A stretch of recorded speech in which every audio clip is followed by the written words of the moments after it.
Hi, Jeff at Tone. Hey, how's it going today? Say, I've got a subject for you that, I think everybody should take a little bit of a thought about.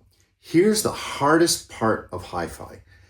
While everyone's out there screaming at you, telling you what's the best and what you should like and what you shouldn't like and what doesn't make sense, here's the toughest part of this hobby or passion or pursuit or D all of the above, whatever you want to call it. The hardest part is to figure out what you like. That's the only person that matters. And it's really tough sometimes because everybody hears different, everybody has different listening priorities, everybody has different rooms, everybody has different budgets, obviously. That's another whole series of arguments. But partially dependent on the kind of music you like. But, the advice that I always try and give people, no matter where they are in the audio journey, find a pair of speakers, find a sound that you really, really like. Of course, we can all talk about the differences in amplification, sources, cartridges, even cables, okay? And I agree that those things all make a big difference in the total sonic picture of whatever it is you're trying to set up. But I really, really think after over 40 years of doing this, I really think trying to define the sound that you like the most is going to help you get to where you want to be easier and faster. But unfortunately, you're still going to have to do some work. It's still going to be a journey. I hate to say it, but you're probably not going to get there on the first few go around. And like I always have a habit of saying, experience is what you get when you don't get what you want. And so you may go through 5 pairs of speakers before you get to the thing that just drives you crazy and makes you want to stay on that couch and listen to music till 3 o'clock in the morning. I mean, for me, my bias has always been panel speakers. I mean, way, way, way back when my first high-end system had a pair of Magnapans in it, and that big sound just really captivated me. And over the years, I've probably owned 20 pairs of Magnapans. I've probably had an equal amount of Martin Logans. I've had quads. I've had apogees. I just like that thing that a panel speaker does. I mean, now my reference speakers are the Clarisys Auditorium Plus speakers, the big ribbons.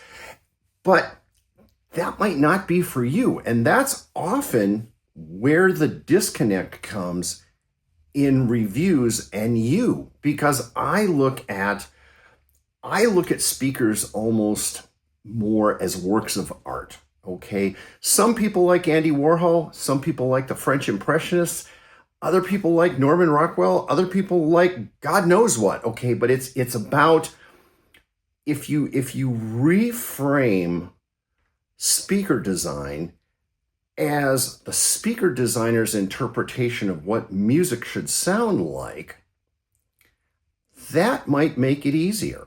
That doesn't mean I don't dig cone speakers. I really like horns, though I haven't had the opportunity to use a lot of horn speakers only because up until recently my room wasn't big enough. Now, with a 24 by 36 foot room, you're going to see some more horn reviews coming from us. As a matter of fact, the legendary Klipsch horns are on their way, and I'm super excited about hearing those. So, if you can define what you love. And again, like I said, you may have to go through a couple pairs of speakers to get where you want. But once you have that sound, then you can kind of build the rest of the system around it. And again, this is not a rule. This is not what I'm telling you to do. I'm just telling you how I do it. And again, you'll probably, the further you go in the journey, you'll get more opinionated on what you like as far as amplifiers and sources and all of that. But I would just suggest, and I'm gently suggesting, that you try and really line up with a set of speakers that just give you an overall sonic picture that you really enjoy. And I think that might make your journey just a little bit easier because, a perfect example is the recent Axpona show. Everybody had a different best sound at the show.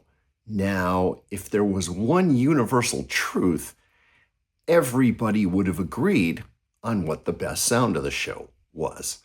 Now, I can't tell you what the best sound at the show was. I can tell you my favorite sound at the show were those big Magico M9s. I thought that room and that sound, in terms of its ability to reveal music in a tonally accurate and lifelike dynamic picture, to me was really stunning. And the fact that they were able to get that kind of sound at a hotel room, I was really excited about what I heard in the Magical Room. Bad news, it was a $2 million system. But we've all heard, if we've gone to shows, we've heard systems that were super expensive that sucked. By all means, that was my favorite. And we don't even work with Magico, so, at all. But that was tremendous. So anyway, I hope that you can, kind of expose yourself to more stuff. Perhaps if you've got a dealer nearby that you can visit more often, or that if you have a relationship with a dealer where perhaps they might even let you take something home.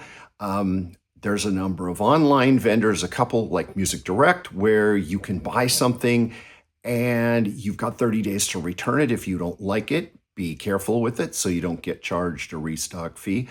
But you really kind of have to put in the time, and don't let reviews, really look at a review as just an exposition, something to give you enough idea in terms of, hey, that sounds like something I might like, But at the end of the day, you really have to put in the time, and you really have to, do the homework. And again, the wider range of music you listen to, the harder it's going to be. If all you do is listen to chamber music and you don't need super deep low bass, that's going to make your life easier. But if you listen to huge orchestral music, or you listen to really heavy rock music, or you listen to a lot of hip hop or electronica, you need more dynamics, you need more power, you need more bass. But that's the fun of the journey, I hope. So, hey, thanks for stopping by. And, I hope you'll kind of keep that in mind a little bit as you're going down along the journey. You may never get there, and maybe that's part of the fun too.